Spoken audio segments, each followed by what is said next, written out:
na lastno telo nastajajo ravno v tem obdobju. Torej, to obdobje pubertete je zelo občutljivo obdobje. In takrat se je treba ogromno o tem pogovarjati. O teh razlikah, o tem, kaj se z nami dogaja in s tem graditi neko samo spoštovanje do tega, kar smo, da se v lastnem telesu počutimo dobro.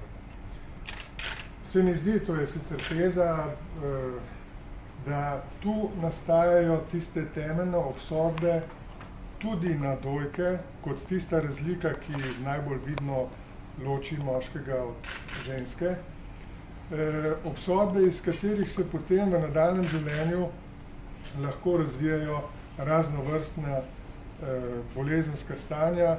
Gotovo je v tej neuravnoteženosti, nesprijaznenosti z lastnim telesom tudi kaj, kar vodi potem v rak dojk. Se pravi, to se mi zdi, da je pomembno, da celotna socializacija je pozorna na to, vsi učitelji, ki delajo z dijaki, da so pozorni na to občutljivo obdobje in zato se mi zdijo take akcije pomembne. Torej, ko govorimo o preventivi, dobra vzgoja je v resnici najboljša tudi zdravstvena preventiva. Zato seveda to akcijo kot minister podpiram. Zdaj, če sem malo hudomušen, gospa je govorila o samopregledovanju, tudi druge vrste pregledovanja so možna.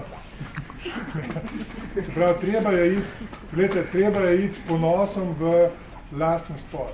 S ponosom v lasten spor in ko so vključeni tudi partnerji, se pravi, ko je vključen tudi nasprotni spor, ko so vključeni tudi moški, treba je tudi moški svet prepričati, da je rak na dojki bolezen človeštva in ne samo ženskega spola. To se mi zdi pomembno, zato da pokažemo, da tle gre za človeštvo in ne gre samo za en spor.